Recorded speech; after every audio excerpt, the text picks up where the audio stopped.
ஸ்டிச்சிங்கிறது வந்து எப்படி வேணா தைக்கலாம். ஆனா நம்ம போற ட்ரெஸ் வந்து கரெக்டா வருதான்னு தைக்கிறது வந்து நம்ம எப்படி வேணா தைக்கலாம். இப்படிதான் தைக்கணுங்கிற வரமுறையும் இருக்குது. இல்ல இது இந்த மெத்தடும் கூட தைக்கலாம் அப்படிங்கிறது இருக்குது. ஆனா என்ன தைச்சாலும் நம்ம போட்டா ஆக்வர்டாவோ அசிங்கமாவோ கச்சிதமா இல்லாமையும் இருக்கக்கூடாது.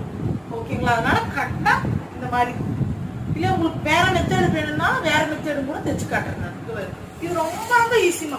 அதாவது பிகினர்ஸா இருக்கிறீங்கல்ல, அந்த பிகினர்ஸ்க்கு வந்து ரொம்ப ரொம்ப ஈஸி மெத்தடு. அதாவது சும்மா அளவுகளை போட்டு அதை போட்டு இங்க இதை கேன்வாஸ் வைங்க, இங்க இருந்து 1/2 இன்ச் எடுங்க, அது வைங்க இது வைங்க சொல்லவே மாட்டேன். கரெக்டா இப்படிதான் ரொம்ப ஈஸி மெத்தடு. நல்லா நீங்க தைச்சு பழகி ரொம்ப எக்ஸ்பீரியன்ஸ் ஆயிடுச்சுக்கு அப்புறம் உங்களுக்கே தோணும் இதுல கொஞ்சம் இதை ஆட் பண்ணலாம், இதை பண்ணலாம், அதை பண்ணலாம். உங்களுக்கா தனித்தனியா தெரிஞ்சுன்னா அது சூப்பர் டெய்லர் ஆயிடுச்சு.